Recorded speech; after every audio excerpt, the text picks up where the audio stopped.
Welcome back, everybody. Got a couple updates on some of these projects. Like I always say, I have the rights to the music being played. It was written by and performed by my buddy, Scott Tomaselli. Feel free to check him out on YouTube. He writes all my background music. And as a matter of fact, they're going to have a show coming up in August. Stay tuned. I'll give you some further information regarding that. So today's a big day. This here MV Agusta is finally going to get a new tire. When I bought this bike last summer, the shop I got it from put new tires on it, and they put the wrong tire on this bike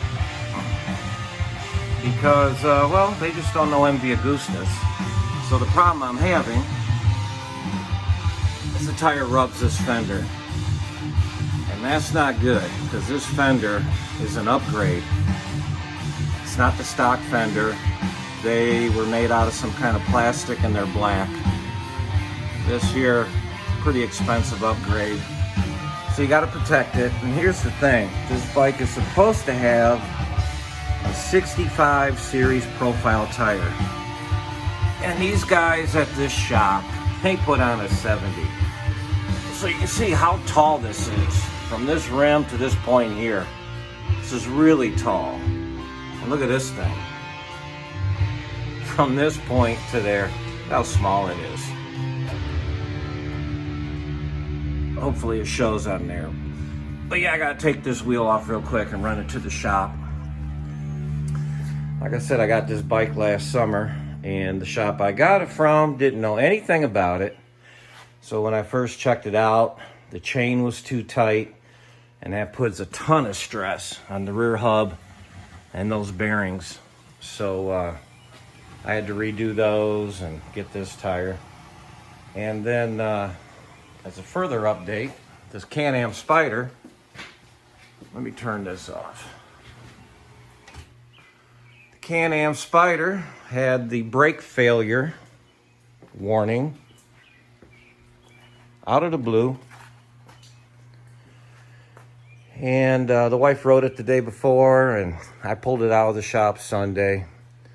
And the dashboard turned orange with an exclamation point indicating there was a brake failure. The brakes worked fine. So I did all the normal things, like you gotta check the reservoir under the seat here, make sure the fluid levels are up, and they were good. I pulled the wheels off and checked the brakes because, you know, you should do that at least once a season. She doesn't put many miles on it. And the brake pads were fine. Ended up being, what was causing the problem was I noticed that this here brake pedal was soft. When you push down on it, it just didn't feel like it typically did. You had to push it really far. It felt kind of spongy. So after doing a little research online, I see where other people experienced the same problem, tried a whole bunch of things. And a lot of them said it just required bleeding the brakes. They didn't know why the problem arose, but many of us who have motorcycles with rear brake calipers that hang down low, below the axle, sometimes them babies can develop air. And it's not that fluid leaks out, but somehow fluid gets in to the brake line. Or I mean, the air gets into the brake line and causes a spongy pedal. So that's what I did. I had to remove the caliper from the machine while leaving the brake hose attached just to get to the bleeder. And so I bled the rear brake, put it all back together, and voila. The light turned off. My Victory Vision has the same issue. Every now and then you have to bleed the brakes. It doesn't have a warning light like this Can-Am does, but it will develop a spongy pedal. And same thing, the brake caliper is below the axle line. So now that I got this one fixed, I have to fix another one, because Captain Obvious developed the same issue while having his oil changed at a local independent shop. And of course, that guy doesn't know anything about anything, so I'm gonna have to fix his also. All right, that's the update for now. I'll show you guys what the new tire looks like. Once again, yeah, she's rubbing. I tell you what, some of these bike shops don't even deserve to be in business. But hey, that's what helps people like me survive, fixing everybody else's problems.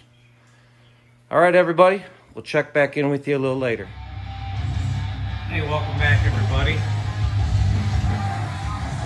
All right, the new front tire is on.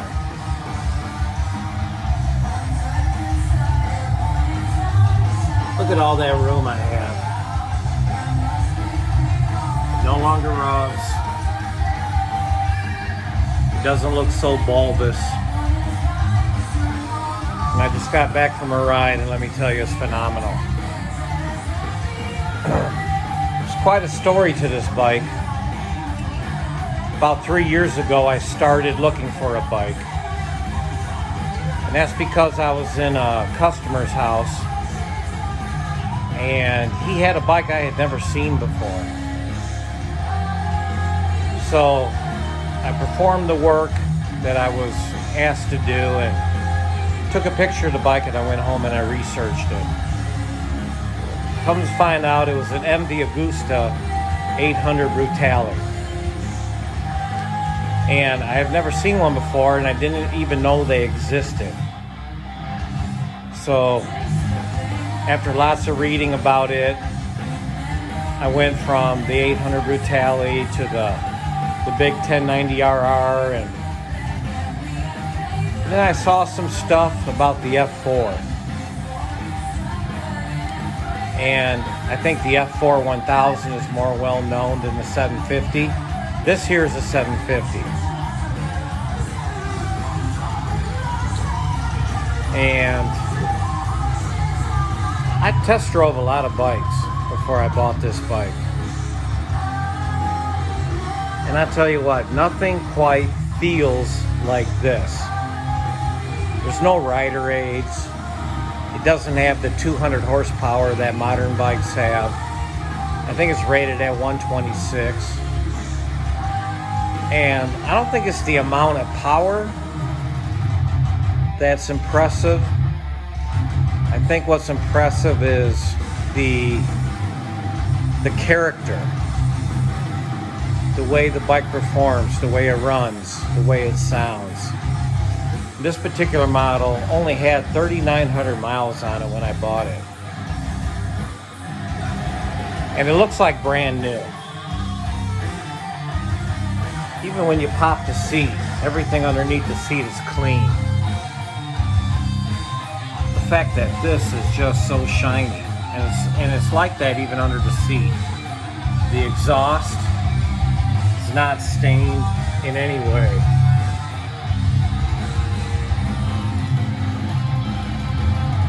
It's probably the dirtiest ever been. That's because I just rode it.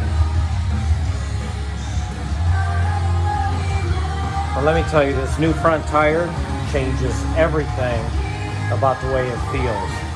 It now feels more planted. When I go into a corner, it just holds the line I choose, and I love that about it.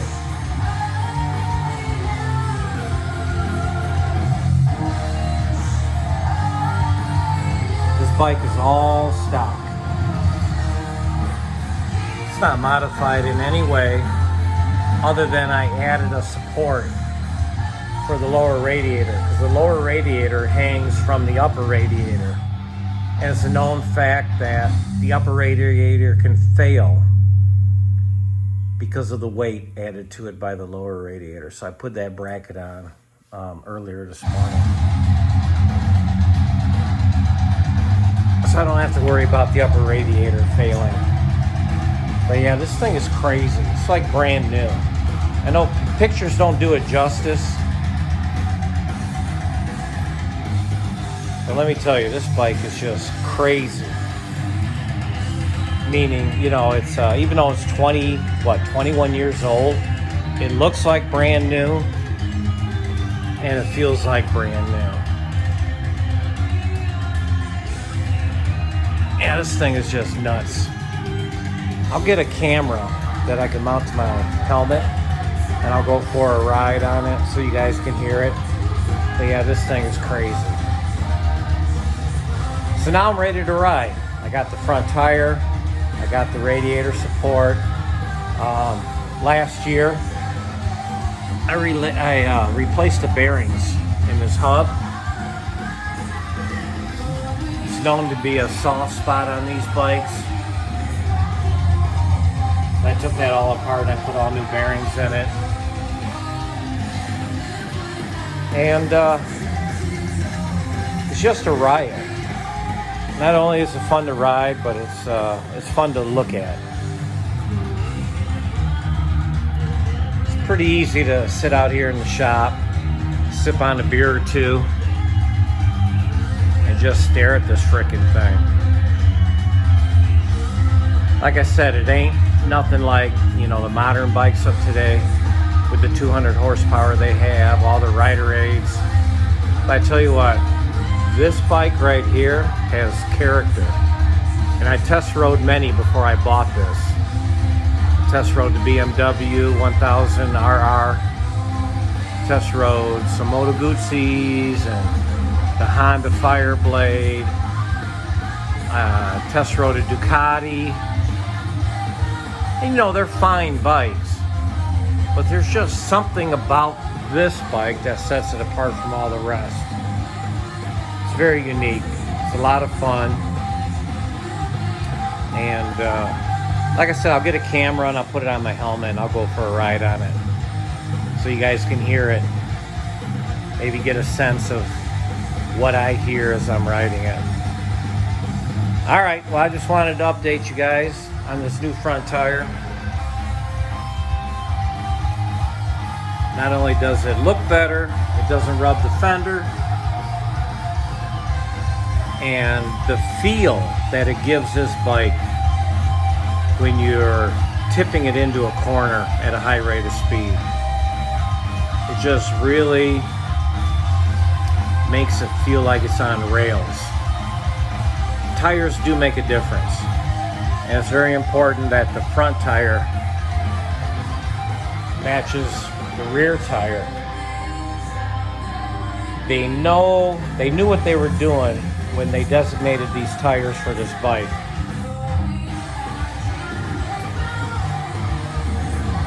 It's a lot more fun to ride. You feel a lot safer, and it took a while to get to this point, but here we are, ready to get this thing on the road, put some miles on it, film some content. All right, everybody. Like I always say in my videos, I have the rights to play this music. It was written and performed by my buddy, Scott Tomaselli. They will be performing live in August, and I'll give you some details as we get a little bit closer. All right, have a good weekend.